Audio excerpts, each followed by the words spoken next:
From. We love seeing how far these stories travel. The wagon had broken down twice before they even reached the county line. The second time, Abigail climbed down without a word, handed her mother the reins, and pushed from behind, while the driver coaxed the mule forward through a stretch of hard-packed mud that had no business being that stubborn in the middle of a dry summer. She pushed until her boots sank, until the hem of her dress was destroyed, until the wheel finally caught ground and lurched forward, and the driver looked back at her with an expression somewhere between guilt and amazement. Her mother Eleanor reached out a hand to help her back up. "You didn't have to do that," Eleanor said. "Somebody did," Abigail said. She climbed up, straightened her spine, and didn't say another word about it for the rest of the drive. That was Abigail Hart. She didn't talk about what needed doing. She just did it. But doing it hadn't been enough to keep them in Claremore, or in Weston before that, or in the little railroad town whose name she'd stopped saying aloud because saying it brought back the look on the postmaster's face when he told her she should find somewhere else to conduct her business. As if a widow woman running a boarding house kitchen was conducting anything. As if grief had a respectful enough face for a town that had already decided who she was. She'd heard the whispers. She always heard them. They said her husband hadn't died natural. They said she'd been too friendly with the ranchers she'd cooked for. They said a young widow who didn't collapse under her sorrow was a woman who didn't have proper feelings, and a woman without proper feelings was a woman who couldn't be trusted. Abigail Hart had learned over the course of 31 years that people would say what they wanted to say regardless of the truth beneath it. What she had not yet learned was how to stop caring. She suspected she never would. But she had learned to keep moving. The Walker Ranch notice had been tacked to the wall of a dry goods store in Marin, a town so small it barely qualified as a crossroads. The handwriting was blunt. The words were plain. Cook needed. Walker Ranch. 40 men. Serious inquiries only. No name. No description of pay. The address at the bottom was nothing more than a direction and a landmark. North of the Calder Creek crossing, look for the red gate. She'd stood in front of that notice for 3 full minutes before she unpinned it and folded it into her pocket. Eleanor had watched her do it. "Abigail." "I know." 40 men. "I know, Mama." Out on a ranch with no women, no neighbors, no. "I know what it means." She tucked the notice deeper into her pocket and picked up the flower they'd come in for. "I also know what it means if we don't find something by the end of the month." So, Eleanor had pressed her lips together and said nothing else. She'd learned too. The red gate was exactly where the notice said it would be. The wagon driver, a quiet man named Potts, who had seemed to grow progressively more uncertain about his passengers as the miles wore on, pulled up to it and cleared his throat. "This is as far as I go," he said. Abigail looked at the gate. Beyond it, a long dirt road stretched toward a cluster of buildings, a large house, a bunkhouse, several outbuildings, a barn. Horses moved in the far pasture. Someone was hammering something near the barn. "That's fine," she said. She climbed down, helped her mother down, and lifted their 2 bags from the back. She tipped Potts with the last coin she felt she could reasonably spare, and watched the wagon turn around and head back toward the road. Then she unlatched the gate, held it open for her mother, latched it behind them, and walked toward the house. Eleanor walked beside her quiet, now the way she got when she was frightened, but didn't want to say so. "Head up, Mama," Abigail said softly. Eleanor lifted her chin. They walked the length of the road, like that 2 women, one young, one older, both carrying bags that were too heavy for their frames and expressions that gave nothing away. By the time they reached the yard in front of the main house, the hammering near the barn had stopped. 3 ranch hands stood near the fence, watching them, with expressions that ranged from confused to openly amused. One of them called out, "You ladies looking for something?" "The owner," Abigail said without breaking stride. "Or the foreman. Whoever answers for the place." That seemed to knock the amusement down a notch. One of the men straightened up and pointed toward the main house without saying anything. Abigail nodded and kept walking. She was 3 steps from the porch when the front door opened. She had expected someone ordinary. Ethan Walker was not ordinary. He stood in the doorframe, and he filled it not just tall, which she'd been prepared for, but broad in the way of men who have spent years doing actual work with their bodies. His hands, when he pushed the door wider and stepped onto the porch, were the largest hands Abigail had ever seen on a living person. His face was weathered, not from age exactly, she guessed him at 35, maybe 38, but from sun and wind and the particular tiredness that came not from laziness, but from carrying too much for too long. He looked at her. He looked at Eleanor. He looked at the bags. His expression did not change, but something moved through his eyes. A quick calculation, followed by something that might have been surprise, and then something she couldn't name at all. "Mr. Walker," she said. "That's right." His voice was low even, not unfriendly. "Abigail Hart. I'm here about the cook position." She reached into her pocket and held out the notice. His notice, the one she'd unpinned from the wall in Marin. "I have experience feeding large numbers of men. I ran the kitchen at the Claremore boarding house for 2 years, and before that, I cooked for harvest crews in Sutter County. I don't require much in the way of housing, a room for myself, and my mother will do fine, and a fair wage negotiated plainly." He looked at the notice in her outstretched hand. He didn't take it. "You came from Marin," he said. "From further than that originally, but yes, I saw the notice in Marin. How'd you get out here?" "Hired a wagon." "Alone?" "With my mother." He looked at Eleanor again. Eleanor, to her considerable credit, looked right back at him and did not flinch. "I've had 3 men come to answer that notice," Ethan said. "In 2 months, none of them lasted past the first week." "That's their business," Abigail said. "I'm here to talk about mine." Something shifted in his face. It wasn't a smile, not quite, but it was adjacent to one. He stepped back and held the door open. "Come in then," he said. "Let's talk about it." The kitchen was a disaster. She didn't say so, but she saw it the moment he walked her through the grease-filmed surfaces, the poorly organized stores, the way the stove had been neglected until it required twice the wood to reach half the heat. She saw a month's worth of accumulated small failures in that kitchen, and she filed them away quietly while Ethan Walker told her about the ranch. 41 men on the books, he said. More during cattle season. 3 meals a day, though the midday meal was usually carried out to wherever the men were working. Sundays were lighter. Supply wagon came every 3 weeks. There was a root cellar, a smokehouse, a milk cow. The last cook had left in April without giving notice. "Why'd he leave?" she asked. Ethan paused. "He said it was too much work." "And was it?" Another pause. "It's a lot of work," he said, which was not quite the same answer, and they both knew it. "What's the wage?" she asked. He told her. It was fair, not generous, but fair, which was more than she'd gotten in some places. She nodded. "And a room," she said, "for myself and my mother, separate from the bunkhouse."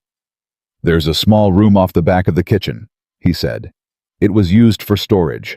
I'd have the men clear it out." "That'll do." She looked around the kitchen once more. "When do you need me to start?" He looked at her steadily for a moment. "You haven't asked about the work." "You told me. 41 men, 3 meals a day, supply wagon every 3 weeks. I mean..." He stopped. Started again. "Most people, they come out here, they want to know about the other men. Whether it's safe, whether..." "Mr. Walker." She kept her voice level. "I've cooked in places where that question mattered, and I've cooked in places where the answer was no, and I cooked anyway because I needed the work. I'd rather know what I'm dealing with from the start than be told comfortable things that turn out not to be true. So if there's something I need to know about your men, tell me now." He held her gaze for what felt like a long time. "My men are rough," he said finally. "They work hard and they're not always polished about how they talk or how they act. But I run a fair operation and I don't tolerate anything that crosses a clear line. If someone crosses a line with you, I want to know. Understood. And I want you to tell me. Not manage it yourself and not tell me. Tell me. I hear you. He nodded slowly. Then, you can start in the morning. I'll start tonight, she said. Your men will want supper. Had it being. She made biscuits, salt pork, and a pot of beans that she'd found at the back of the stores, dried but sound. She started from nothing in a kitchen that fought her every step of the way, and when the supper bell rang and 41 men filed past the serving window, she was ready. She watched their faces. Some of them were surprised. Some of them were skeptical in the particular way of men who have been eating badly for too long and have stopped believing it can get better. A few were openly wary the way people get wary around anything unfamiliar. One older man near the back of the line looked at the biscuits, looked at her, and looked at the biscuits again. These made today, he said. An hour ago, she said. He picked one up, turned it over, broke it. Steam came out. He ate half of it standing right there. Lord, he said quietly. Not to her. More to himself. That was the first one. By the time the line was through and the men were settled at the long tables, the noise had changed. It was the noise of men eating food that was actually good, quieter, more focused, with occasional low murmurs of appreciation that none of them would have admitted to if asked. Abigail stood at the back of the kitchen and listened to that sound and felt for the first time in a very long time something close to solid ground beneath her feet. Eleanor came to stand beside her, drying her hands on a cloth. Good start, Eleanor said. It's one meal, Abigail said. Still a good start. John. By the third day, she'd reorganized the entire kitchen. She found the system that the stove wanted the particular combination of draft and fuel that made it behave, and she stopped fighting it and started working with it, and the difference was significant. She worked out a rotation of meals that used the available stores efficiently and would still leave variety across the week. She identified the 3 men who ate more than the others. One of them was twice the size of anyone else. A young man named Cole, who apologized every time he came back for a third serving, and she adjusted her portions accordingly. She also identified the 2 who were watching her with something other than hunger. Their names were Driscoll and Pace. They were not the biggest men on the ranch, but they had a quality about them, a sidelong assessing quality that Abigail recognized from other places. Men who were testing the edges of things. Men who had decided to see what they could get away with before anyone stopped them. She said nothing to Ethan Walker yet. She watched, and she waited, and she made sure she was never alone when either of them was nearby. On the 4th morning, Driscoll came to the kitchen door before the breakfast bell and leaned against the frame. You're up early, he said. I'm always up early, she said. She didn't look at him. She kept her attention on the bread she was shaping. I could keep you company, he said. Long time to be up alone. I'm not alone, she said. My mother's in the next room and there are 40 men within shouting distance. But thank you. A beat. Didn't mean anything by it. I know you didn't, she said pleasantly. Breakfast is at 6. He didn't come back before breakfast after that, but she noted that he watched her during the meal, and she began thinking very carefully about which walls of the kitchen she stood near and which direction she always kept the door.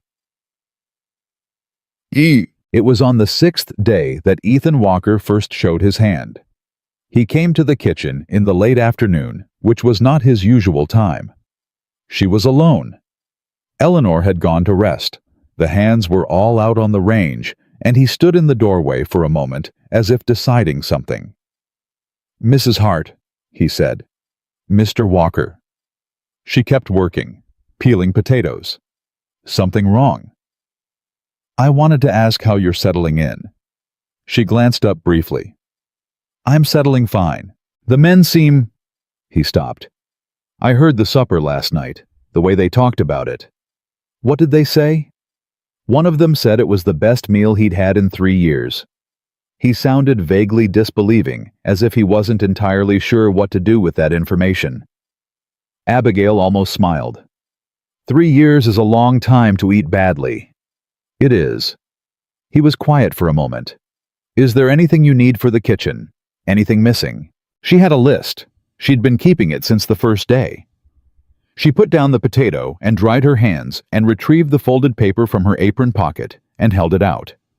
He took it, read it carefully. His expression, while he read, was the same careful, attentive expression he seemed to carry everywhere, like a man who took things seriously because he had learned that not taking them seriously was expensive. I can get most of this on the next supply run, he said. The nutmeg will take longer. The nutmeg can wait, she said. The rest can't. He folded the list and put it in his shirt pocket. Then he looked at her with that steady, measuring look she was beginning to recognize. You're not what I expected, he said. It was a statement, not a compliment and not an insult. Just an observation offered plainly. No, she said. I don't imagine I was. She picked up the potato again. Most people aren't. He stood there for another moment long enough that she looked up again, and then he nodded once, like a man concluding something, and went back out into the afternoon. She watched the empty doorway for a long moment after he left. Then she went back to the potatoes. Tud. The letter arrived on the 9th day. It came with the mail rider addressed to Ethan Walker, and she knew nothing about it until that evening, when the ranch grew quiet, and through the wall between the kitchen and the main room, she heard a sound she didn't expect. Silence. A particular kind of silence. The kind that had weight. She didn't knock. She wasn't going to. It wasn't her business. But she was banking the kitchen fire for the night when Ethan Walker came through the back door. The kitchen door, not the front, and stood at the table without sitting. She said nothing and kept working. Bank in Laredo, he said finally. They're calling in the operating loan. 90 days. She stilled. How much? She asked. He told her. It was not a small number. She resumed banking the fire. Is that survivable? If the fall cattle drive goes well. A pause. If everything goes well. Does everything usually go well? A sound that might have been a humorless laugh. No, not usually. She finished with the fire.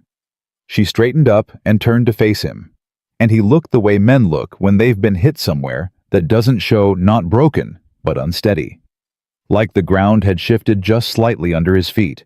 Then you make sure the fall drive goes well, she said, and I'll make sure your men are fed and ready to make it happen. That's the deal. That's the work. He looked at her for a long moment. Just like that, he said. Just like that, she said. What else is there to do? He didn't answer. But something in his face changed something in the set of his jaw and the look in his eyes, and it was not the look of a man receiving a business observation. It was something older than that, and quieter, and considerably more dangerous. She chose not to examine it too closely.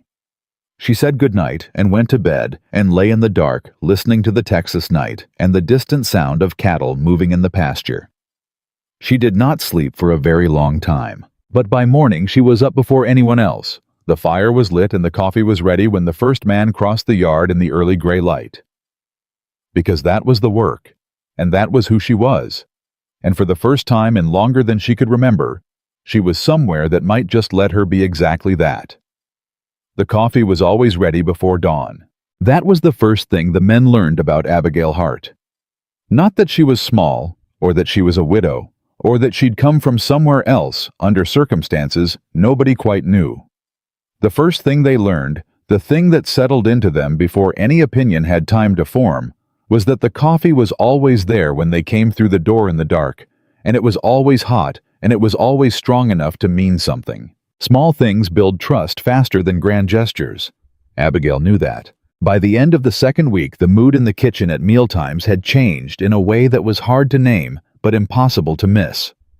Men who had been eating in silence for months were talking. Not loudly, not all at once, but the low, steady hum of men who had been fed well enough to remember they were people and not just labor. An older hand named Dewey, who had been on the Walker Ranch for 11 years, and had the permanent squint of a man who had stopped expecting things to improve, started coming to breakfast 10 minutes early. He never said why.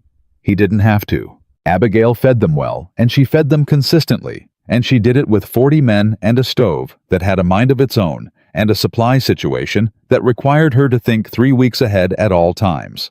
She kept a ledger, not because Ethan had asked her to, but because she needed to know exactly what she had, what she'd need, and what she could stretch. She worked out which meals could carry further beans and cornbread on Tuesdays, the leftover salt pork turned into a hash on Wednesdays that the men somehow liked better than the original, and she stopped wasting and started building. She was building a kitchen, an actual kitchen, not just a room where food happened. Eleanor helped. She was not a young woman, and her knees troubled her, but she was precise and patient, and she took over the bread without being asked, and produced loaves that became quietly the thing the men talked about when they talked about the food. One of the younger hands, a boy of maybe 19 named Tomas, told Eleanor her bread was better than his grandmother's. Eleanor said that was a terrible thing to say about his grandmother. Tomas turned red and said he'd meant it as a compliment. Eleanor said she knew and gave him an extra slice, and Tomas was her devoted admirer from that day forward. But even good bread and strong coffee and a well-run kitchen didn't stop what was coming from the outside. Dunt. It started with the supply merchant in Harker. His name was Colton, and he ran the dry goods operation that serviced half a dozen ranches in the county. He was the man Ethan Walker had done business with for years, not warmly but reliably. The supply wagon that came every 3 weeks was Colton's wagon, Colton's driver, Colton's goods at Colton's prices, and Ethan had never had reason to question the arrangement because there hadn't been a better option. The wagon arrived at the end of Abigail's second week, and she was there when it pulled into the yard because she'd been waiting for it. She had her list. She had cross-referenced it against the ledger and the root cellar and the smokehouse inventory, and she knew exactly what she needed and in what quantities. She met the driver at the back of the wagon and started going through the order. It was short, not by a little, by a significant amount. "Where's the rest of it?" she asked. The driver, a man named Greer, looked uncomfortable. "That's what was packed. That's not what was ordered." She held up the copy of the order that she'd helped Ethan prepare before the wagon's last run. 50 pounds of flour. There's 30 here. 20 pounds of dried beans, I count 12. And the salt pork? There was some trouble with the inventory, Greer said, not meeting her eyes. What kind of trouble? He didn't answer that. She looked at him steadily until the silence got heavy enough that he said quietly, "Mr. Colton said to tell Mr. Walker he might want to reconsider his staffing arrangements. Said it'd be better for everyone." Abigail stood very still. "He said that," she said. "I'm just delivering the message." "And the short order. That's the message too." Greer at least had the decency to look ashamed. "I just drive the wagon, ma'am." She helped unload what was there. She wasn't going to punish the driver for the merchant's games, and then she went directly to Ethan Walker. She found him in the barn. She told him what Greer had said plainly and without editorializing. She watched his face while she told him. His jaw tightened, but he didn't explode. He absorbed it the way he absorbed most things, with a controlled stillness that she was beginning to understand was not passivity, but something more like discipline. "He's done business with my family since before my father died," Ethan said. "He's also shorting your order because he doesn't like who's cooking your food," Abigail said. "Those two things can both be true." Ethan looked at her. "What do you want to do about it?" She was momentarily surprised that he'd asked her that, asked her specifically what she wanted to do. She'd expected him to say he'd handle it, or to dismiss it as a business matter that didn't involve her. Instead, he was looking at her the way he'd looked at her list in the kitchen with genuine attention. Like her answer mattered. "I want to find a second supplier," she said. "Someone in Marin or further west. We don't need to drop Colton entirely, not yet, but we shouldn't depend on one source for anything critical. And I want to ride out with the next order myself." "That's 2 days on the road," he said. "I know. You'd go alone." "I'd take Tomas. He seems reliable, and he's not going to give me trouble." A pause. "And he adores my mother, which means he'll behave himself." Ethan studied her for a long moment. Something moved behind his eyes, something private that she didn't try to read. "All right," he said. "2 weeks. That gives me time to send word ahead." "Thank you," she said. She turned to go. "Mrs. Hart." She stopped. "Colton's going to push harder before he stops," Ethan said. "He's not a man who gives up easily." "Neither am I," she said. And she left him standing in the barn with whatever expression was on his face after she said it. She had been right about Driscoll and pace. She'd been managing it quietly, positioning herself carefully, keeping Eleanor nearby when possible, using the rhythm of the kitchen as a buffer. But the two men had a quality of escalation about them, a sense that each small probe was testing where the wall was, and that they hadn't found it yet. It was a Thursday morning, the kind of busy that left no room for anything extra. She was working through the midday preparations. She'd been up since 4. The breakfast service was finished, and she was halfway through a large batch of stew that needed to be ready and transported to where the men were working the north pasture. Eleanor had gone to the cellar for onions and hadn't come back yet, which meant Abigail was alone in the kitchen. Driscoll came in without knocking. She heard him and didn't turn around. "Breakfast's over," she said. "Midday won't be ready for another hour." "Wasn't thinking about food," he said. She turned around then, because she'd learned that turning away from certain things only emboldened them. She was holding a large wooden spoon, and she was standing directly in front of the stove where the stew was moving at a slow, heavy boil. Driscoll was leaning against the doorframe in the deliberate way of a man who wanted to look relaxed, but was watching her carefully. "You ought to be more friendly," he said. "Woman out here alone. Could use a friend." "I'm not alone," she said, "and I have all the friends I need." "You sure about that?" He pushed off the doorframe and took a step into the kitchen. "Seems to me a woman in your position could use somebody looking out for her. Somebody who could make sure things stay comfortable." "My position," she repeated. "Don't be sharp about it. I just mean you've had a hard run of things. I heard about Claremore. About what people said." Another step. "I'm not like that. I don't care about any of that. I'm just saying I could be good to you." She looked at him. She looked at the distance between them. She looked at the stove. "Mr. Driscoll," she said very quietly, "you need to leave my kitchen right now." He smiled. It was not a kind smile. "Or what?" She lifted the ladle from the pot of stew, a full ladle heavy and steaming, the liquid thick and hot enough to raise a serious burn. She didn't raise it toward him. She just held it at a deliberate angle and looked at him with an expression that had no heat in it at all. No fear and no rage. Just clarity. "I've been cooking over open fire since I was 8 years old," she said. "I know exactly how hot this is and exactly what it does to skin. And I will not hesitate, not even a little." The smile faded. Something else crossed his face, recalibration maybe, or something closer to actual alarm.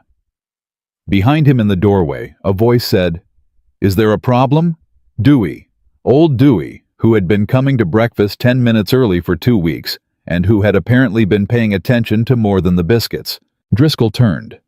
Dewey stood in the doorway with both arms loose at his sides, and an expression on his face like a man who had been waiting patiently for a reason to say something for quite some time. "No problem," Driscoll said after a moment. "Good," Dewey said. He didn't move from the doorway. Driscoll left.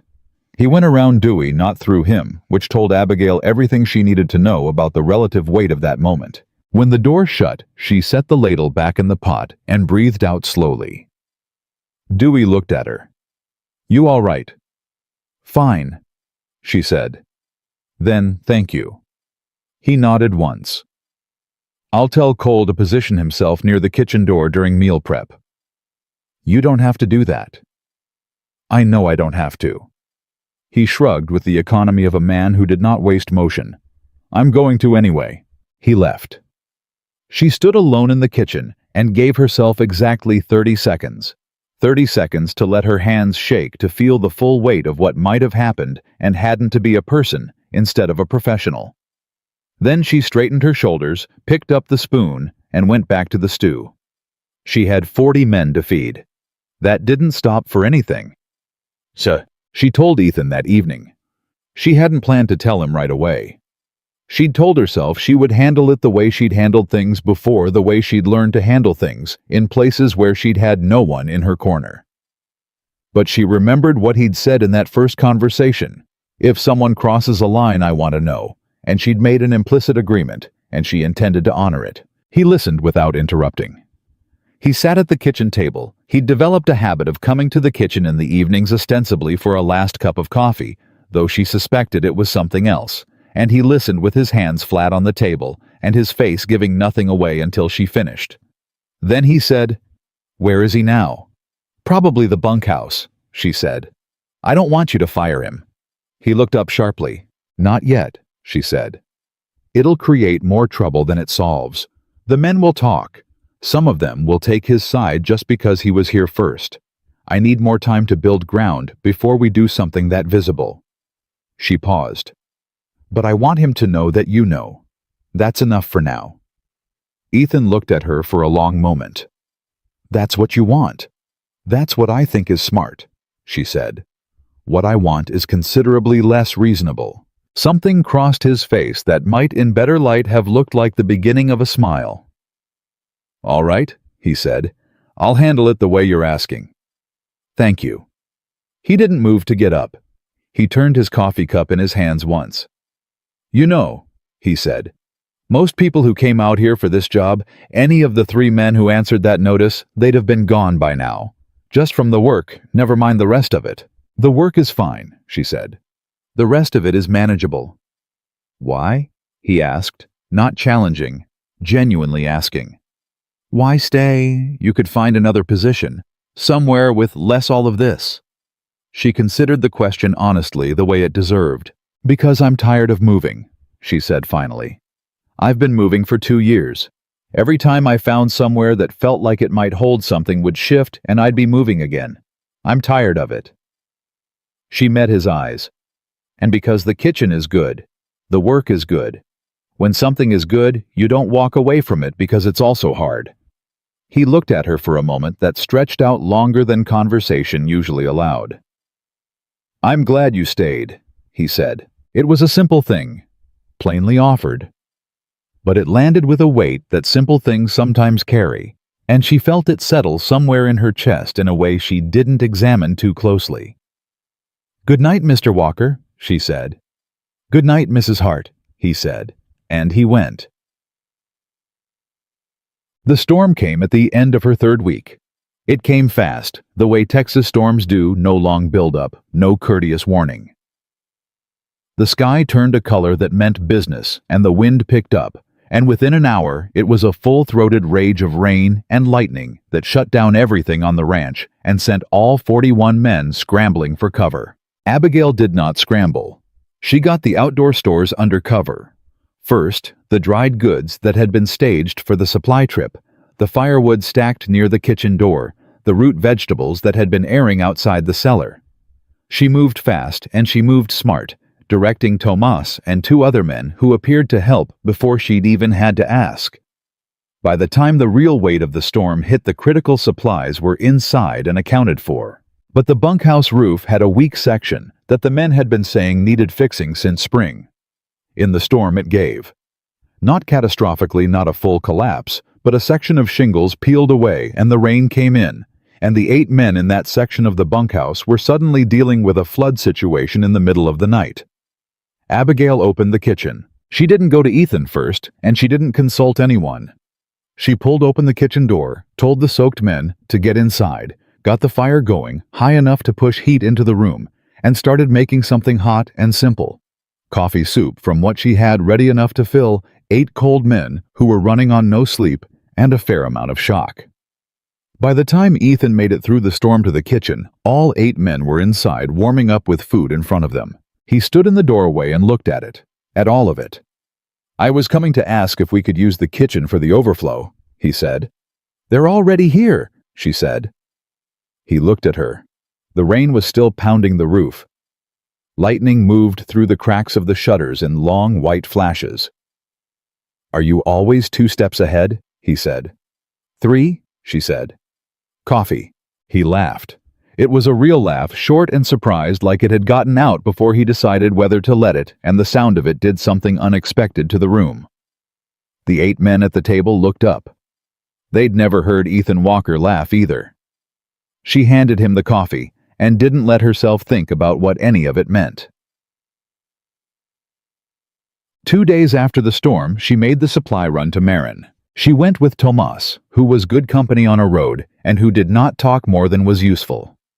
She found a second dry goods merchant there, a woman, as it turned out, named Mrs. Pruitt, who ran the operation with her son and who had the particular sharpness of a person who had kept a business alive against the odds. They talked for 2 hours. They worked out terms. Mrs. Pruitt's prices were not lower than Colton's, but her word was better, and she looked Abigail in the eye when they shook hands. On the road back, Tomas said, "You going to tell Mr. Walker you found a woman supplier?" "I'm going to tell him I found a reliable supplier," Abigail said. "The rest of it is her business." Tomas considered this. "You think he'll mind?" "If he minds, we'll have a different conversation than the one I'm expecting." She kept her eyes on the road. "But I don't think he'll mind." She was right. He didn't mind. He looked over the terms she'd negotiated, asked 2 clarifying questions, and said it was good work. "Better than good," she said. "It's a backup, and now Colton knows he's a backup. That changes his calculations." Ethan looked at her with that particular look he'd been giving her more often lately. Steady and something else. Something she kept declining to name. "Where'd you learn to think like that?" he said. "Same place I learned everything else," she said. "By having no one else to figure it out." He was quiet for a moment. Then, "You have someone now." She looked at him. He held her gaze without flinching. "For figuring things out. You have someone now." It was not a dramatic statement. He didn't move toward her or make it into something larger than it was. He just said it plainly and meant it. She looked at him for a long moment. Her chest did the thing it had been doing more and more in his presence, that quiet, dangerous thing she kept telling herself was gratitude or professional regard, or the reasonable warmth of someone who had been cold for a long time. "Good night, Mr. Walker," she said. "Good night, Mrs. Hart," he said, but this time walking away, she was almost certain he was smiling. Colton did not take the news of a second supplier quietly. Abigail hadn't expected him to. She'd expected retaliation, had calculated it, in fact, the same way she calculated supply margins and meal rotations. What she hadn't calculated precisely was the form it would take or how fast it would arrive. It arrived in the form of a rider from town 6 days after her return from Marin. The rider brought a letter addressed to Ethan Walker, and he also brought his mouth, which he used freely at the gate before he even reached the house. He told Cole, who was working the fence near the entrance, that it was a shame what some men would do for a pretty face. He said a ranch that let a woman run its business dealings wasn't a ranch anyone would take seriously. He said Colton sent his regards and hoped Mr. Walker would come to his senses before things got difficult.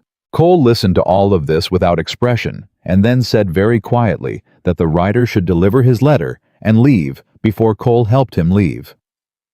The rider delivered the letter and left.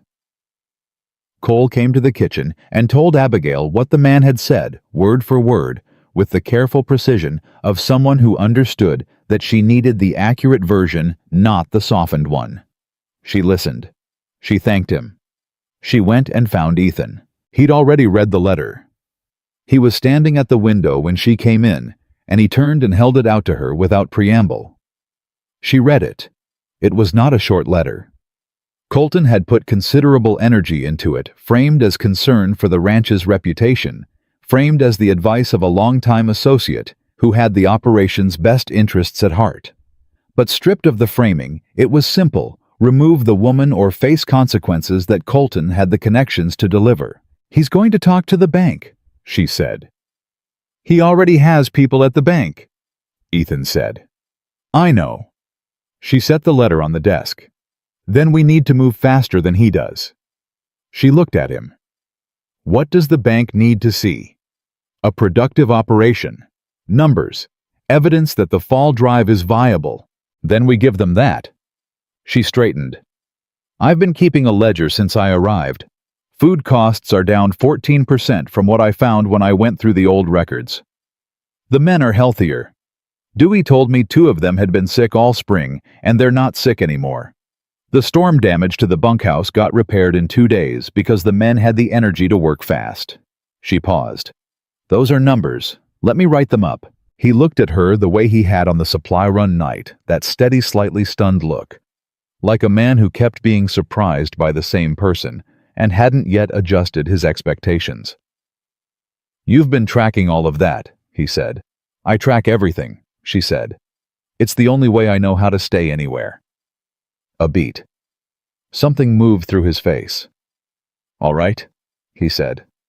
Write it up. She nodded and turned to go. Abigail. It was the first time he'd used her given name. They both heard it happen. Neither of them pretended otherwise. She turned back. He's not going to stop with the bank, Ethan said. You know that. I know, she said. I'm not stopping either. Pace made his move on a Saturday. She should have seen it coming sooner. Driscoll had gone quiet after Ethan's quiet word with him, but Pace had a different quality. Driscoll was blunt. Pace was patient. And patient men were more dangerous because they waited until the circumstances were right instead of acting when they felt like it. The circumstances Pace chose were a Saturday afternoon when the ranch was at its loosest. Most of the men off Ethan in town on business, Eleanor gone with Tomas to collect a specific herb she'd been looking for from a woman 3 miles east. The kitchen was Abigail's alone, and she was doing the weekly deep cleaning that was too disruptive to manage during regular hours. She heard the door. She thought it was Cole, who sometimes checked in on Saturday afternoons for reasons that had nothing to do with food. It was not Cole. Pace stepped into the kitchen and closed the door behind him, and something about the way he closed it, deliberately like a man who had thought about the sequence of things, told her immediately that this was not a casual visit. Heard you've been talking to the boss, Pace said. About Driscoll. That's between Mr. Walker and me, she said. She kept her back straight and her voice even, and she took a single step to her left, putting the work table between them. You got him in trouble, Pace said. Driscoll didn't do anything. Driscoll came into my kitchen when I was alone and made it clear he had intentions that weren't about food, she said. If that got him in trouble, that's his own doing. That's a woman's version of it. It's the accurate version of it. Pace's jaw tightened. You think you're something, don't you? Coming out here taking over, changing how things run. I'm a cook, she said. That's what was advertised. That's what I am. You're more than that and you know it. He moved, not fast, not yet, but purposeful, toward the table. Walker doesn't see it, but everybody else does. You're running this place. Got the boss wrapped around your finger. Got the old men watching out for you. He reached the edge of the table. Nobody told us we'd be taking orders from a woman. Nobody's asking you to take orders from me, she said. Her voice had dropped not in fear, but in focus. She was calculating distance. She was calculating what was on the table and what was within reach. Walk out of this kitchen right now, and this conversation ends here. And if I don't, she reached to her right, and her hand found the cast iron skillet, the one she'd carried from before the one she'd brought from Claremore, the one that weighed enough to mean it. She lifted it off the hook without looking at it, and held it at her side, not raised, not threatening. Just present. I buried a husband, she said, and her voice was the quietest it had been in the entire exchange. I rebuilt my life twice. I traveled 400 miles with my mother and my skillet, and I talked my way into this job, and I have cooked 3 meals a day for 41 men without a single day off since I arrived. I am not going to be frightened out of my kitchen by a man who thinks I owe him something because he was uncomfortable with my being hired. She looked at him steadily. Walk out. Now. Pace stared at her. The skillet. Her face. He walked out. She set the skillet down. Her hands were shaking, not from fear, she told herself, but from the effort of holding everything contained while it happened. She gripped the edge of the table and breathed through it for a full minute. Then she washed her hands, tied her apron tighter, and went back to the cleaning. She had the kitchen back in order before Eleanor returned. She told Ethan that evening, but she told him differently than she'd told him about Driscoll. She told him about Driscoll because she'd needed Driscoll to know that Ethan knew. This was different. This was a man who had come into her kitchen with a closed door and a specific intention, and she needed Ethan to understand that the situation had moved past the stage of quiet management. Ethan listened in the same way he always listened, with his full attention and without interruption. But this time, when she finished, the stillness in him was not controlled. It was something closer to cold. Not rage, something below rage, deeper and more deliberate. "He put his hands on you," Ethan said. "No, he didn't get that far. Because of the skillet. Because of the skillet." A long silence. "Abigail." He stopped, started again. "I need you to understand something. What happened with Driscoll? I handled that the way you asked, quiet, private. And I respected that because you'd thought it through and I trusted your judgment. But this..." He paused again, like a man choosing each word carefully because he didn't trust himself with the ones that came first. "This is different. And I'm not asking you whether to handle it. I'm telling you I'm going to, and I'm asking you how you want to be part of that." She looked at him. "What are you planning?" "I'm letting Pace go in the morning, and I'm telling the men why." She was quiet for a moment. "That'll cause talk." "Good," he said flatly. "I want there to be talk. I want every man on this property to know exactly where I stand." She held his gaze and measured what she saw there. It wasn't impulse. It was decision made carefully and held firmly, and behind it, something personal, something that had moved from professional to something she didn't have a clean word for. "All right," she said. "All right," he said. Then he said quietly, "I should have done this with Driscoll." "You did what I asked," she said. "I know. I'm saying I should have trusted my own read of it instead of..." He stopped, pushed back from the table slightly. "It won't happen again. Not to you. Not on this property." She sat with that for a moment, the weight of it, the plainness of it, the way it didn't ask anything of her in return. "Thank you," she said. Not the polite version, the real one. He nodded. "Get some sleep," he said. "You've earned it." The following morning, Ethan Walker called all 41 men together in the yard before breakfast. Abigail watched from the kitchen door. She didn't go out. It wasn't her scene to be part of, she understood that instinctively. But she listened, and she could see the faces of the men nearest her, and she watched what happened. Ethan didn't make a speech. That wasn't his manner. He said what had happened plainly without softening it, and he said that Pace was leaving the property and would not be returning. He said that Abigail Hart was employed on this ranch in the same standing as any of them, and that anyone who could not accept that was free to leave with Pace. Nobody moved. Dewey at the back of the group crossed his arms and looked at the ground the way a man does when he's satisfied with something but would rather not make a show of it. Cole stood absolutely still, like a man standing guard in plain sight. Young Tomas glanced toward the kitchen door, toward Abigail, and then looked quickly away, but not before she saw the expression on his face, which was uncomplicated and loyal and almost fierce. Pace left without speaking to anyone. He got his gear, took his pay, and rode out. Driscoll, perhaps calculating his own situation with some accuracy, asked to be reassigned to the furthest pasture camp, where he wouldn't be in range of the kitchen or Ethan's direct supervision.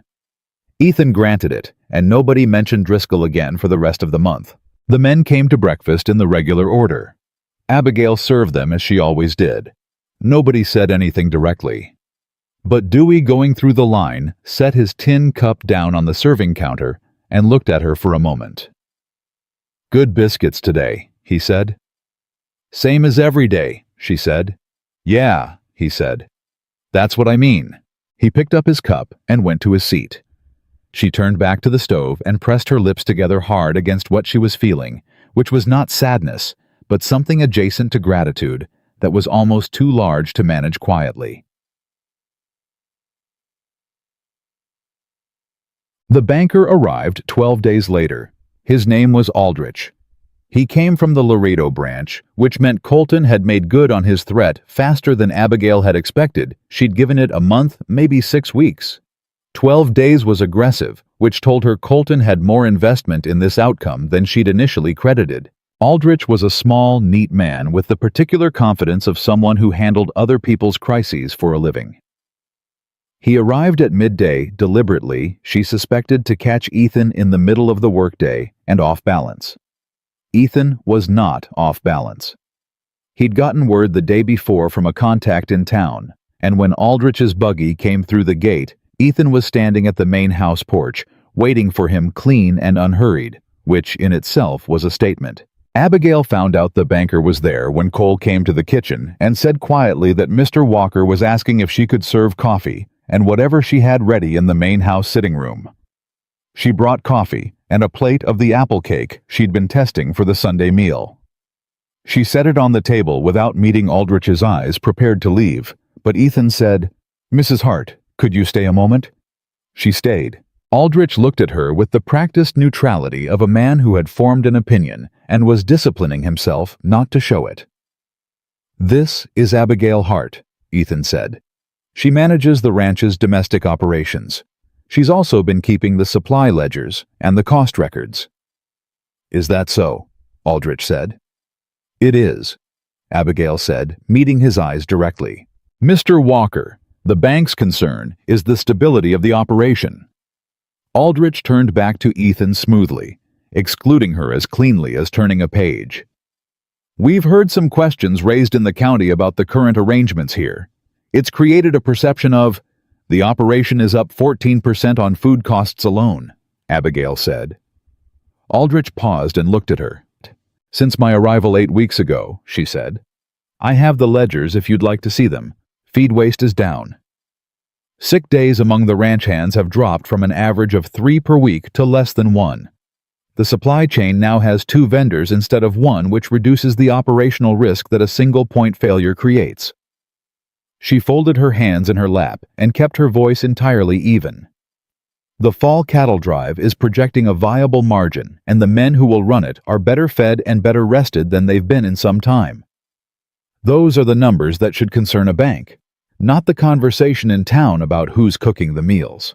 Silence. Aldrich looked at her for a long moment. Then he looked at Ethan. "The ledgers," he said. "I'd like to see them." She brought them. She sat at the table while Aldrich went through them methodically, line by line, the way a man does when he's actually reading and not performing reading, and she answered his questions when he had them, and Ethan sat across from her and said almost nothing, because there was almost nothing for him to say. She had already said it. It took 40 minutes. At the end, Aldrich set the ledger down and straightened his papers. "The loan extension," he said to Ethan, "should not be a problem provided the fall drive performs as projected." Ethan nodded. "It will." Aldrich stood, shook Ethan's hand, and then precisely and deliberately turned to Abigail and extended his hand to her as well. She shook it. He left. They listened to the buggy move down the road until the sound of it faded. Then Ethan looked at her across the table, and he looked like a man who had just watched something happen that he hadn't entirely anticipated and wasn't sure he had language for. "You prepared for that," he said. "I prepare for everything," she said. "How long?" "Since the day the rider brought Colton's letter." She began stacking the ledger pages back in order. "I knew this was where it was going. Men like Colton go to the bank when they run out of social pressure. So I built the case before he got there." She glanced up. "I just needed you to ask me to stay in the room." He stared at her. "You needed me to ask. I wasn't going to insert myself. It's your ranch, your bank relationship, your name on the loan." She set the ledger square. "But I'm glad you asked." "Abigail." He said her name the same way he had that first time, not thinking about it first, the name simply arriving in front of whatever came next. "You just saved this ranch." "The fall drive will save the ranch," she said. "I just saved the conversation." He shook his head slowly, and she could see him fighting something, some expression or word that was trying to find its way out, and that he was not yet ready to release into the room. He said instead, "Have dinner with me tonight, not in the kitchen, here." She looked at him. "Just dinner," he said. "Just sit at a table that isn't a work table. You've earned that much." She looked at him for a long moment, at his face which was honest and weathered, and not trying to be anything other than what it was, at his hands on the table, large and still. "All right," she said. She picked up the ledger and walked back to the kitchen, and she did not let herself think about the way his voice had sounded when he said her name, or about the fact that her hands were entirely steady now, and had been steady all afternoon, steadier than they'd been in years, steady in a way that felt less like control and more like ground. She had 40 men to feed. She had a dinner to think about. She had a ranch to keep running. But somewhere underneath all of it, quiet and insistent, something had shifted. Something that had nothing to do with ledgers or supply chains or bank meetings. Something that she was not ready to examine out loud, but that she could feel in the same way you feel a change in weather, not seeing it yet, but knowing with absolute certainty that it was coming. The dinner was simple. Ethan had set the table himself. She could tell by the way it wasn't quite right. The way a man sets a table when he knows the correct arrangement exists, but hasn't committed the specifics to memory. 2 plates, 2 cups, a lamp between them. He'd asked one of the men to bring in extra wood before supper, so the main room was warm, and he'd done it without explaining why, which meant the men had drawn their own conclusions and would discuss those conclusions extensively in the bunkhouse later. Abigail knew this and had decided not to care about it. She brought the food herself. It was what she'd been making for the men that evening mostly, but she'd added a few things. She'd been saving a small portion of preserved peaches from the cellar, a better cut of the meat bread she'd baked that afternoon with the last of the good flour. Nothing extravagant, but chosen. They sat across from each other and ate, and for the first few minutes, neither of them said much. Not because it was uncomfortable. It was the other kind of quiet, the kind between people who have been working side by side long enough that silence doesn't need to be filled. Ethan said eventually, "Tell me something I don't know about you." She looked up. "That's a broad question." "Pick whatever you want. I'm not directing it." She thought about it honestly. "I wanted to be a school teacher," she said. "When I was young, before I was married. I used to practice lessons on the younger children in our town, line them up in the barn and teach them arithmetic." She paused. "I was apparently very strict about attendance." Something warmed in his face. "What happened? My father needed me to marry. The opportunity was there, and the teaching wasn't so." She lifted one shoulder slightly. "You make the choices in front of you. Do you regret it?" She considered the question without rushing it. "I regret that I didn't have more choices," she said. "Not the life itself. The life taught me things I wouldn't have learned any other way." A pause. "Your turn." He was quiet for a moment. "My wife's name was Clara," he said. "She and the baby, our son, both died in childbirth, 4 years ago." She held very still. She hadn't known about the son. "The baby's name?" she asked. "James, after my father." He set his fork down. "He was born and gone inside an hour. Clara followed the next morning." He said it plainly, not without feeling, but with the flatness of a pain that has been carried so long it has worn its own groove. "I almost sold the ranch after. Didn't see the point of it." "What changed?" she asked. "The men needed to eat," he said simply. "The cattle needed managing." Dewey came every morning and there was always something that needed doing, and enough days went by that selling started to seem like more effort than staying. He looked at her. "That probably sounds small."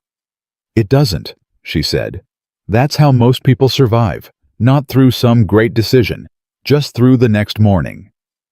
He looked at her for a long moment. "You understand that?" "I do. I thought you might." He picked up his fork again. "Is that why you came to Texas?" "Just the next morning." "Something like that," she said. "And because Marin was the town where my wagon stopped and the notice was on the wall." She allowed herself the small honesty of a smile. "Luck and timing. That's most of life." He returned the smile, a real one, the kind that changed his whole face. She had not seen it often enough to be used to it. She wasn't sure she ever would be.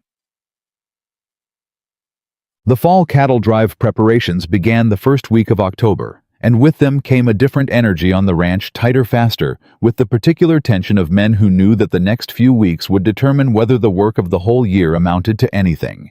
Abigail shifted her operation accordingly. She increased the quantities, shortened. The preparation windows focused the menu on food that would travel well and sustain hard labor. She worked with the foreman, a lean, efficient man named Garrett, who had been skeptical of her since her first day, and had arrived at something grudging and practical over the past 2 months to coordinate the timing of meals around the drive schedule. Garrett came to her one morning with a problem she hadn't anticipated. "2 of the cook wagons are out," he said. "Wheels, both of them. We've got enough to patch one by Friday, but the second—" "What do you need?" she said. "Another rig, or a different plan for how to feed 20 men on the Western Trail without it?" She thought for a moment. "Let me look at what we have." She looked. She didn't find a solution in the equipment. Garrett was right, it wasn't there. But she found the solution in the route, and she spent an evening mapping out a revised supply schedule that used 3 fixed points along the Western Trail where pre-prepared food could be staged and collected by riders, reducing the dependency on the cook wagon by 40%. She brought it to Garrett the next morning. He read it twice. He looked at her. He looked at it again. "This works," he said, as if slightly offended that it worked. "It works," she confirmed. He rolled the paper and tucked it under his arm. "You've done trail cooking before." "No," she said, "but I've done logistics. Same principles." He left without thanking her, which she had come to understand was for Garrett the equivalent of high praise. Jan. The drive launched on a cold Tuesday with 40 men, 1,500 cattle, and enough food staged along the route to keep them fed for 3 weeks. Ethan rode out with them. He came to the kitchen before dawn in his trail gear, and he stopped in the doorway. "I'll be back in 3 weeks," he said. "The ranch will be here," she said. "I know." He looked at her steadily. "I'm not worried about the ranch." She met his eyes. "I'll be here too." A beat. Something passed between them that had been passing between them more and more often. Something without a clean name. Something that existed in the space between what was being said and what was being meant. "Good," he said. He left. She listened to the sound of the drive moving out, the low rolling sound of cattle and horses and men that she felt more than heard, a vibration in the ground and in the walls. Then it faded, and the ranch went quiet in the particular way that large places go quiet, when most of their people have left. She poured herself a cup of coffee, sat at the kitchen table, and got to work on the supply ledger for the week. 3 days into the drive, Colton made his final move. She hadn't been watching for it, not from that direction. She'd been watching the bank, watching the town, watching for the kind of business pressure that Colton had been applying all along. She hadn't been watching for something personal. The rider came on a Thursday afternoon with a document from the county clerk's office. It was addressed to Ethan Walker, but Ethan Walker was 3 days on the trail and unreachable, so the rider handed it to Abigail with the apologetic expression of someone who knows they're delivering trouble. She read it standing in the yard. It was a complaint. Filed through the county, it alleged that the Walker Ranch was operating an unlicensed commercial boarding establishment in violation of the county's regulations regarding unrelated women residing on working ranch properties without appropriate licensing or spousal relationship to the property owner.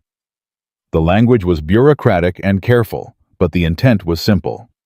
Colton, or someone working with Colton, had found a legal mechanism to have Abigail and Eleanor removed from the property. The response deadline was 21 days. Ethan would be back in 18.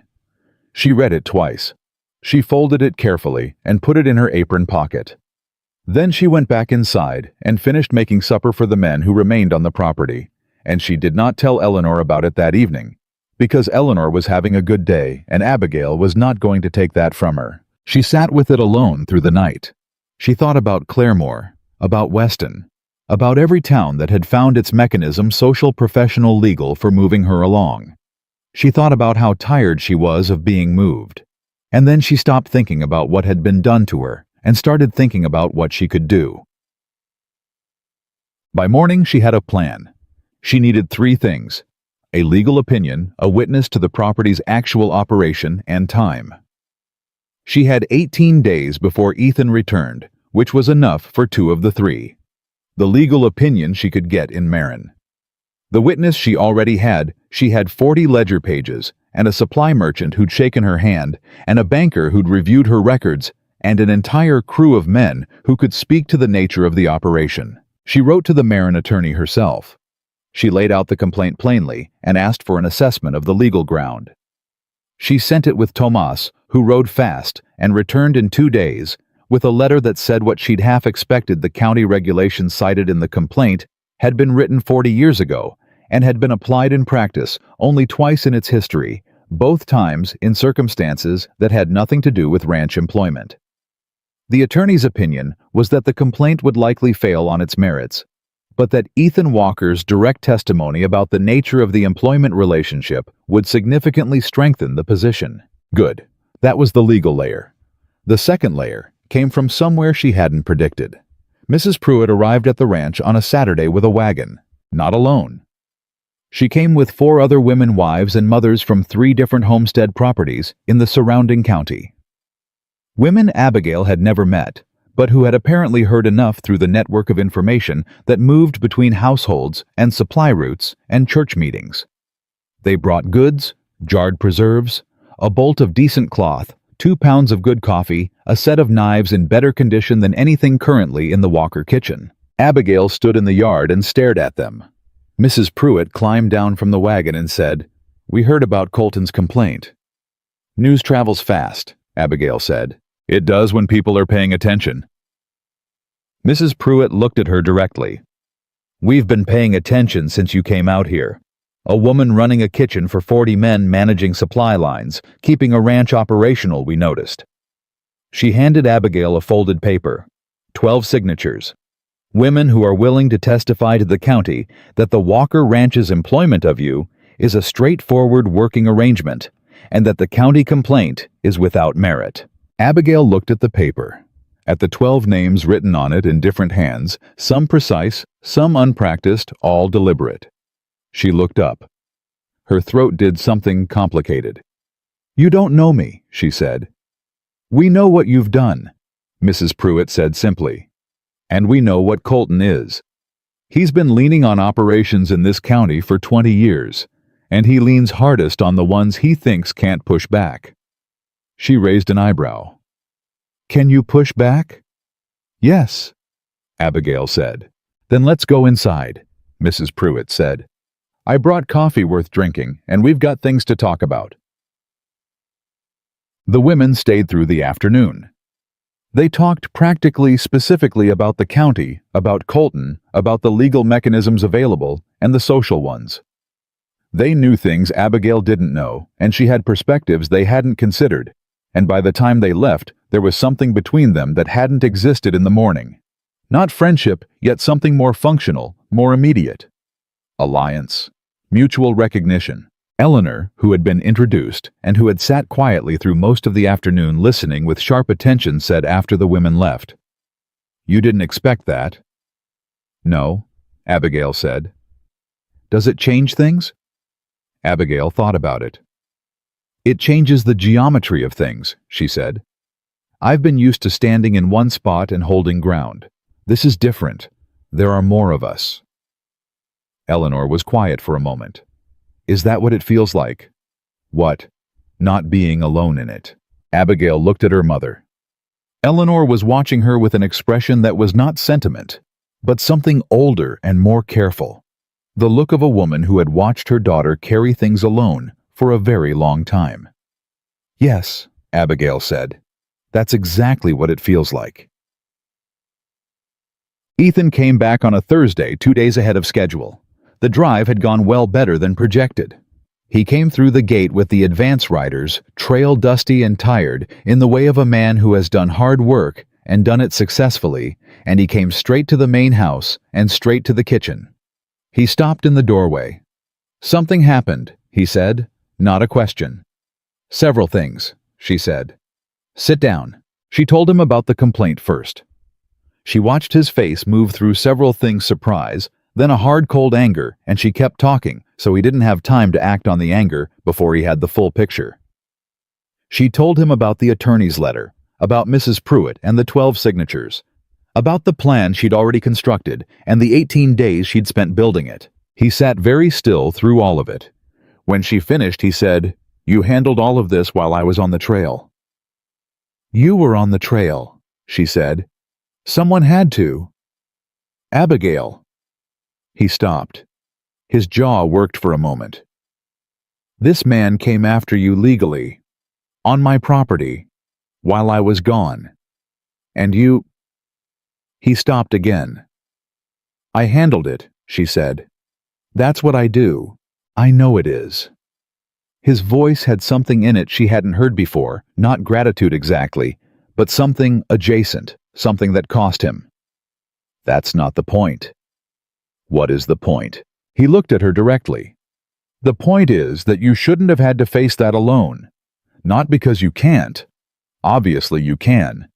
But because—" He stopped a third time, and this time the silence was longer, and in it something changed in his face, something that had been held carefully back for a very long time. "Because," she said quietly. He said, "Because I don't want you to be alone in this anymore." The kitchen was very still. She could hear the fire and nothing else. "Ethan," she said, his name for the first time, just his name. "I know," he said. "I know the timing. I know what I'm saying." He held her gaze. "I'm saying it anyway." She looked at him. At this man who had given her the job without interrogating her past, who had asked what she wanted to do instead of telling her, who had called her Abigail before he meant to, and then made no pretense of it after.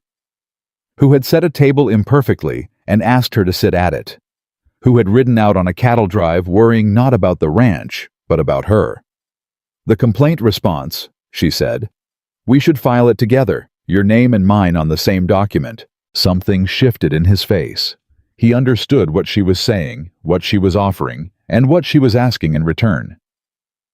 "Yes," he said. "Together." She nodded.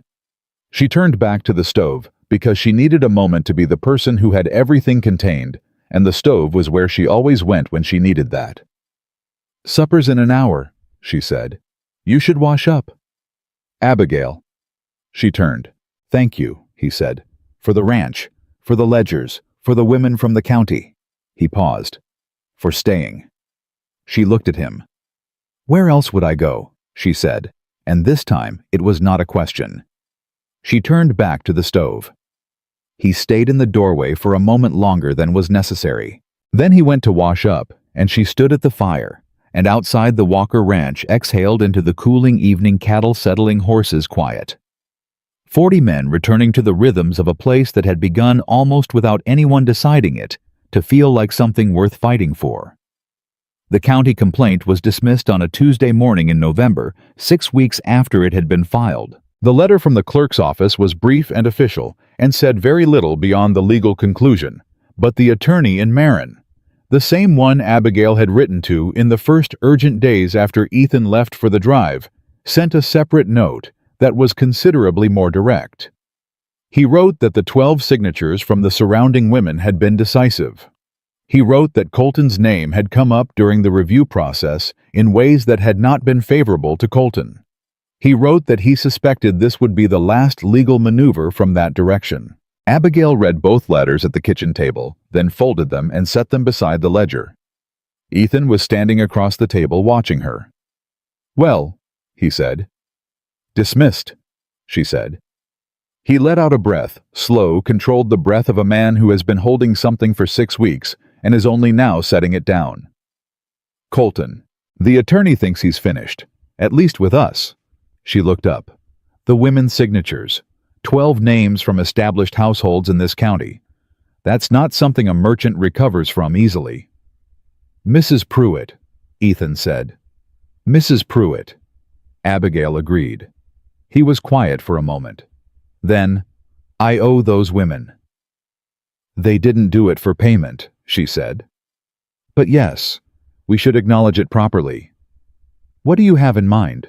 She had already been thinking about it. She had a list. She always had a list. She told him a proper meal hosted at the ranch open to the families of every woman who had signed.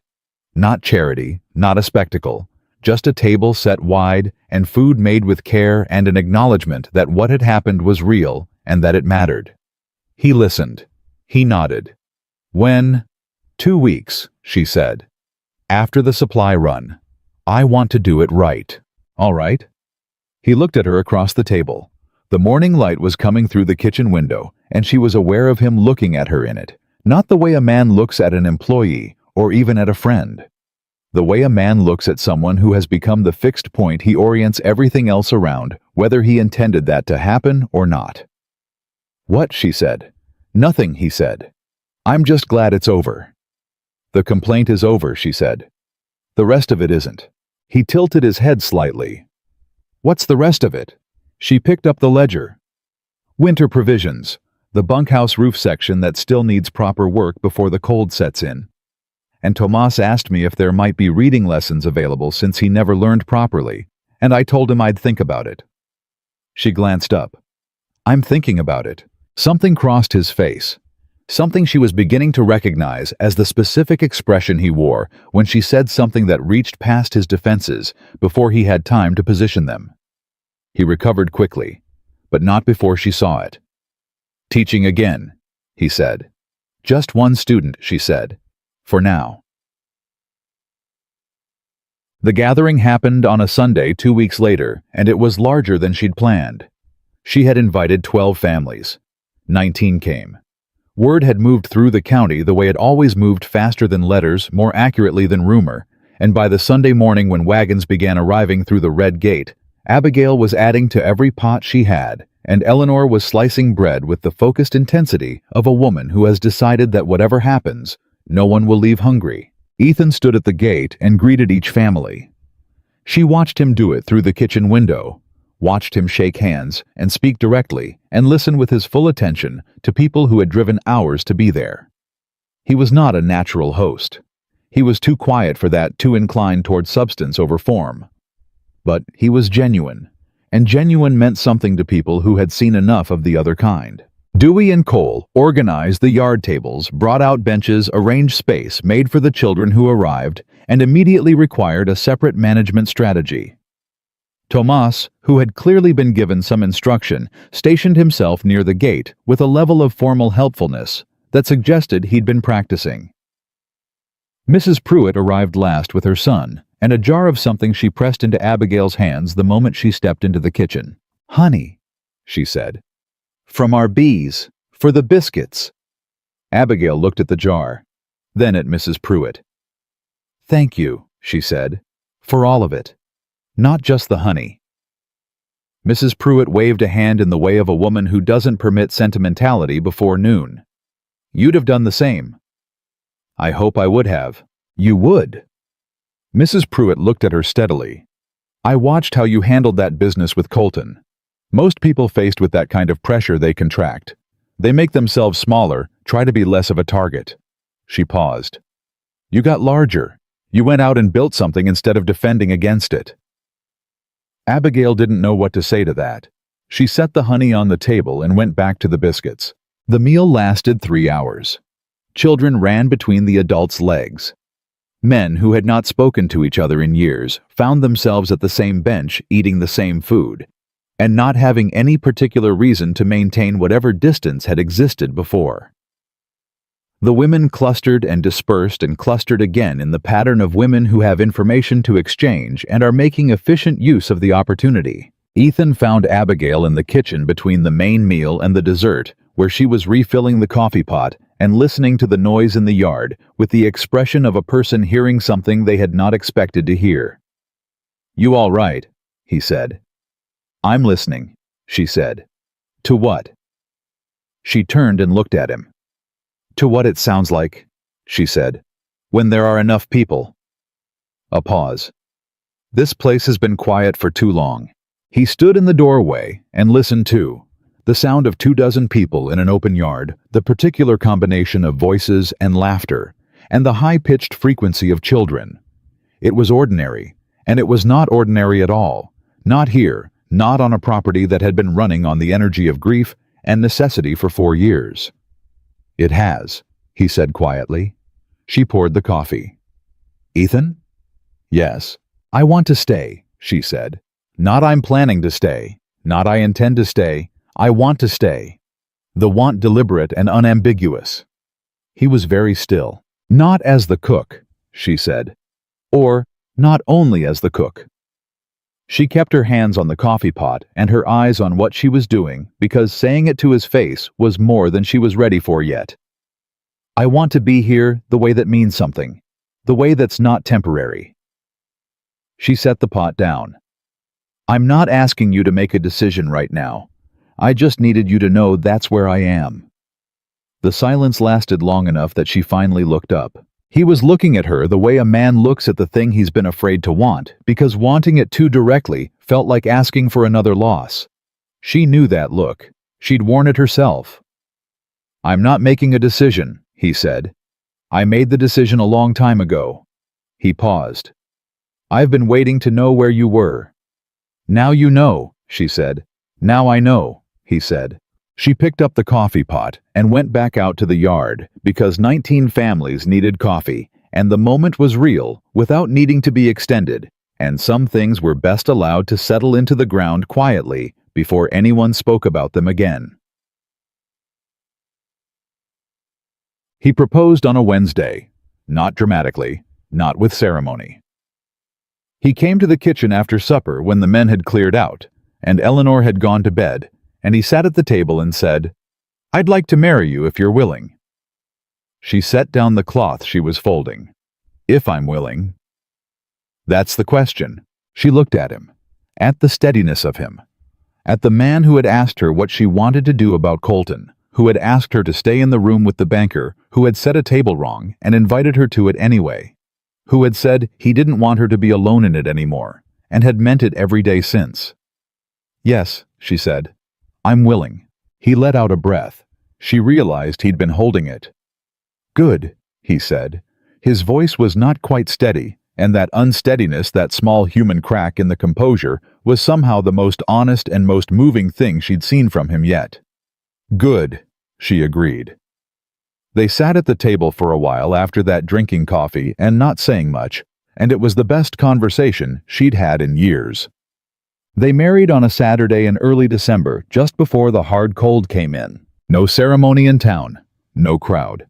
The preacher from the Marin parish came out to the ranch at Abigail's request, and they stood in the yard beside the 2 small markers at the east edge of the property, Clara and James Walker, the first wife and the son, who hadn't lived past an hour. Abigail had asked to be married there. Ethan had gone quiet when she asked, and she'd said, "They're part of this place. They should be part of this." He'd nodded and said nothing, and the nodding had cost him something that she recognized and honored.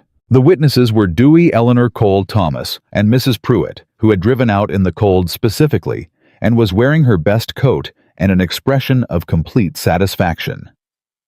The preacher read what needed reading. Ethan and Abigail said what needed saying.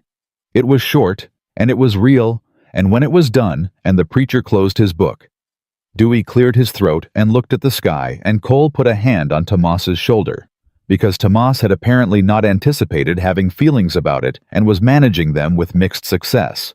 Eleanor held Abigail's hand for a moment after, not speaking, just holding it. Abigail pressed her mother's hand and let it go. The ranch did not transform overnight. That was not how real things worked, and Abigail had never believed in overnight transformations.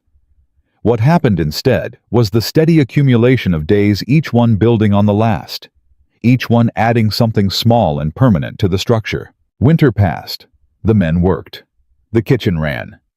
Tomas learned to read slowly with considerable effort and occasional frustration. But he learned, and by February, he was reading the supply invoices himself and catching a discrepancy in Colton's old records that nobody had noticed before, which delighted him to a degree entirely out of proportion to the financial amount involved. Abigail let him be delighted. It was his. In March, a woman arrived at the red gate. She came on foot, which meant she had not come from nearby. She had a child on her hip and a bag over her shoulder and an expression of someone who had used up everything they had getting to this point and was not sure what happened next. She stood at the gate and asked the man working the fence if this was the Walker Ranch. Cole came to find Abigail. Abigail went to the gate. She looked at the woman, at the tiredness in her, at the child, at the bag that was too light to contain very much. She recognized something in the woman's posture, the specific combination of exhaustion and dignity that came from carrying things too long without anyone to set them down with. "Come in," Abigail said. "There's food." The woman's name was Ruth. She had come from a situation that Abigail asked about once and did not ask about again, because the once was enough to understand, and the woman needed to eat before she needed to explain herself. Abigail gave her a room, not the small room off the kitchen, which was Eleanor's now, but a space in the house that Ethan agreed to, without requiring a lengthy discussion. Ethan said only, "How long?" Abigail said. "Until she's ready to leave, or until we need the room for something else. Whichever is longer." He looked at her. "All right." Ruth stayed through the spring. By summer she was working. She had a skill with the vegetable garden that transformed the kitchen's fresh supply in ways that mattered, and she taught the young Tomas things about soil that he hadn't known he wanted to learn. When she finally left in the fall, she went to a position 2 towns east that Abigail had helped arrange through Mrs. Pruitt's network. She was not the only one. By the second year, there were 3 additional structures on the Walker property. Not because anyone had planned it that way at the beginning, but because each one had become necessary in sequence, and the necessity had a logic that was hard to argue with. The first was a proper schoolroom, small one room with 6 benches and a chalkboard that Abigail had ordered from a catalog, and that arrived scratched at one corner and perfect in every other respect. 3 children from neighboring homesteads came twice a week. Tomas, who was by now reading fluently enough to have opinions about books, helped with the younger ones on Saturdays. Abigail taught the older students herself, the way she had always wanted to, standing at the front of the room with the chalk in her hand, and the children's faces tipped up toward her, and it was everything she had given up at 18 and had not expected to find again. The second structure was a proper storage building for the expanded kitchen operation, because the ranch had grown, because the number of people passing through had grown, and because Abigail's system of supply and preservation had become sophisticated enough to require its own space. The third was a cabin set slightly apart from the main buildings with 2 rooms and a wood stove. Abigail called it the guest cabin, which was technically accurate, in the same way that calling a lighthouse a decorative structure was technically accurate. It was the place where women arrived when they had nowhere to go. It was the place where the next morning was possible. Ethan knew what it was. He had known from the first time Abigail stood at the gate and said, "Come in," to a woman who hadn't been expected. He had said nothing to change it, which was his particular form of endorsement, and which she had come to rely on. It was Dewey who told her what people were calling the place. He came to her one morning in the third year of her marriage, the 4th of